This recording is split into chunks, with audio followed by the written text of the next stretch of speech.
Greetings, YouTubers. It's the big guy here, Big Jim. Hi. Welcome aboard my London Taxi International, proudly made in Coventry, 2003 plate, with 285,000 plus miles and counting. Or is it 286,000 miles and counting? In the wilds and welds of West Sussex. It's a Wednesday. It's not. It's a Tuesday. It's a Tuesday afternoon. It's 10 to 1 in the afternoon, Tuesday afternoon, very early December 2019. If you're looking at this now, in 50 years' time, I won't be here, but my memories of you will. Very good afternoon to you. It's been a few weeks since I've done one of these, and I really apologise, because I have been snowed under. I've been wanting to do one, and in fact I actually done one about a week ago, and what I done was I plugged in my headphones. I thought I'll listen to my own voice, because you know, us hip guys, that's what we like to do. I thought I'll listen to my own voice. Sorry, the sun will be out your eyes in a minute, I'm going round the corner. I'll listen to my own voice, and I've done that. But there was, when I actually played it back ready for upload, you could hardly hear my low dulcet tones because of all the road noise. It had possibly worked like an inductance link and picked up all the road noise and all the interference. Almost used it like an aerial. It was awful, and so I could completely deleted that. The phone that I used to use, which is an old iPhone, well, I think it was a 5S, but had really good results on it, as you know. Showed that the best of me.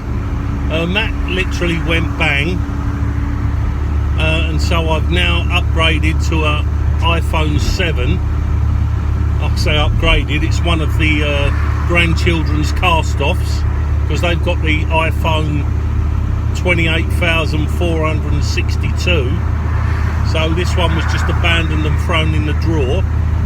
So I'm now using that, and it's working absolutely fine. So get comfortable in the back there, and let's tell you about the trials and tribulations of owning a London Taxi International, an old London black taxi, be it FX, be it TX, be it anything that used to be an old London taxi. You're more than welcome aboard, and I will not put the meter on. This one is gratis, you travel for nothing.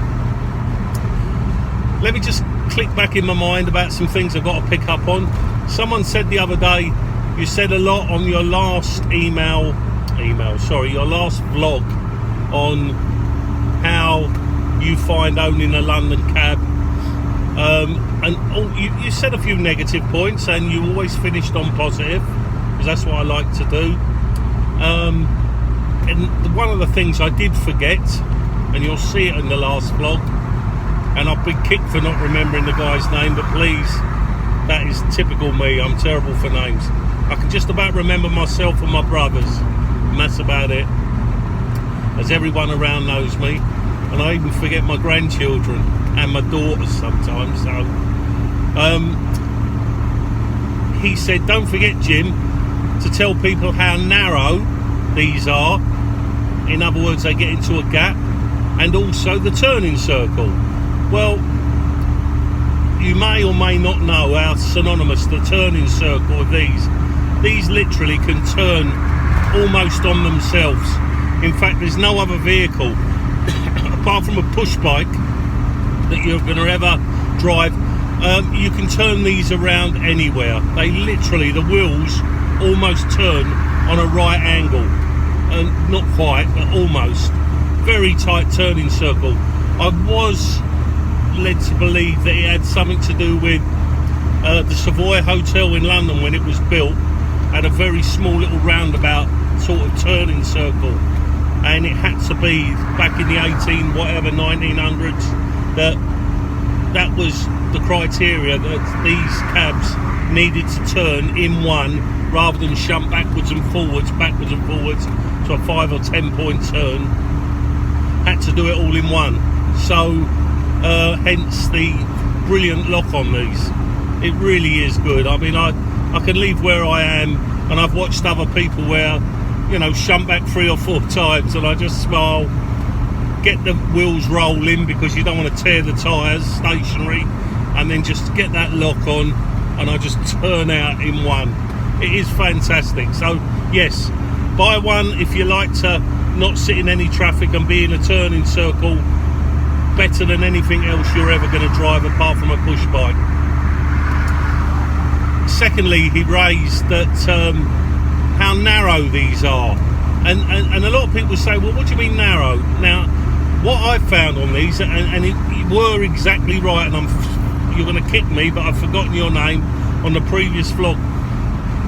If you drive a normal car, like my last car was a Nissan, normal saloon type Nissan, when you jump in one of these, you don't realise it at the time, but you're a lot narrower. Now there's a lot more room in here, so how does that work out? Because you're a lot longer. If you actually go into a car park, you will see you can get quite easily between lines, and some of these car parks, especially Tesco's and that, have been made that they've trying to fit as many people in as possible, so they really narrow those lines down for you to get in between. You can back into anything on these. You can get a normal saloon car, this will go in, it's probably at least 3 inches, 2 or 3, 4 inches narrower than most saloon cars, but the offset of that is that they are a lot longer. I don't know how much longer, and they can tend to overhang sometimes. So yep, that's what they actually do. So again, tick tick, positive box there for the narrowness and the turning circle. Now, what happened to Poppy? Why haven't I been around? A quick little quickie. Last week I came out of my house, I was parked on the road and drove into work, and it was still dark at night. And 3/4 away into work, there was a car behind me flashing me, flash, flash, flash, flash, flash. And I thought, well, it's either the police or my tail light bulbs have, oh, sorry about that, dropped you down. Where are you going? Don't you want to talk to me? My tail light bulbs have all gone out. When I pulled up, he said to me, your bumper's hanging off, mate. And I thought, oh my God. I went round there, checked the rear of it, and the bumper was right out on right angles, and because it's like a rubberized plastic bumper, it was scraping along the floor, being held on by just the near side, sorry, the offside, driver's side rear was just holding on by a couple of self-tappers. I thought to myself, oh my God, what's happened there? Well, on closer inspection, someone's whacked it, and they must have whacked it at a fair old whack, because they knocked it off the end of the stops, and the actual bar that it's actually screwed into, they bent and snapped. So they must have really clouted this, possibly a van or something like that. So I got into work. I haven't got no welding facilities on, so I drove it down to my local guys down there, who looked at it and went, oh God, Jim. So what they've done is they've welded the bracket back on to the where it should be, a new bracket, made a new bracket up and reset, and now the bumper is back on again. Fine. That cost me 35 quid for the weld, but it don't finish there.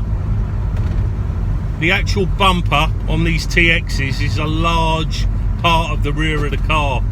Where it had been scraping along the floor, and remember it's at night and I couldn't see it, and bouncing off the floor, it's scratched all of the bumper, which means it needs to go in for a respray, which I've been told is going to be a day masking off, and that's going to set me back 150 quid.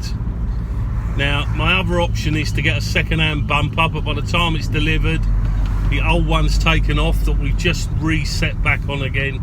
It ain't worth it. So this is going in Friday for 150 quid. So thank you, Mr. Man or Mr. Lady driving your vehicle, who smashed into the back of my taxi on Thursday night. You cost me £150 for the respray and also £35 for the world to be done. So not far short of 200 quid. What can I say? You know, I could leave it because the scratches are underneath, but I know what I'm like and I know how I like Poppy to be. So unfortunately that's more money coming out the bank for on top of the brand new battery that I've just put on, but I can live with that because that's an essential item that needs doing. What wasn't essential is someone's set me back 200 quid. And the man or the woman will have no luck, believe me. If they'd have stuck something underneath my bonnet, do you know what? And this is me. I would have said to them, right, this is going to cost this for repair. You're an honest person. I'll meet you halfway. I know that sounds really ridiculous. Why would you do that? But because of their honesty, I would have met them halfway. But they didn't do it. So that's basically it. Anyway, the sun's out. It's freezing cold. I think we got 7 degrees in the shade here at the moment. So if you're thinking of buying yourself a cab, and that's another thing, don't expect the heaters to work straight away, because I've just done about 6 miles now and they've only just started blowing through now. You've got a big old lump on here, you know, 2.4, isn't it? Diesel, Ford engine. Take a lot of warming up, these little babies. So don't expect instant heat. Hence why, oh no, I don't wear that, not green. Hence why I've got a woolly hat in the bag first thing in the morning. Alright guys, it was a shorty, and I will do a longer one about the trials and tribulations, and I'll do another walk around when I get Poppy's bumper sprayed up, because she's feeling a little bit sorry for herself now. Alright ladies and gents, boys and girls, it's Christmas time on the way. We're going to have a good life. Things are going to be good. We're going to be well happy all over Christmas. There's going to be too much alcohol consumed, too much food consumed, and a lot of people being done for drink driving, no doubt, as there is every year. Look, I'm going to bid you all adieu now, because I've got to go and get some shopping in town. I've got to pop myself into Currys and all, because I've ordered something in Currys, and I'm going to let you people enjoy the rest of your day without Jim being causing you any hassle. Right, until next time, it's Big Jim reversing in his London Taxi International on a 2003 plate with 286,000 miles on the clock, and you know what, and I'm still counting. I'll bid you all adieu. Thank you very much for your time. Thank you very much for your patience listening to this old fool as he rabbits on. Here's to the weekend and here's to Christmas, and I promise to get one in for Christmas, before Christmas, just to say to all my subscribers, and we're increasing. We're going well up now. I think we're not far short of 1.25 million now, so it just shows you I was never no good at maths, don't worry. Be good, be lucky, and the big fella will catch you again. Ciao.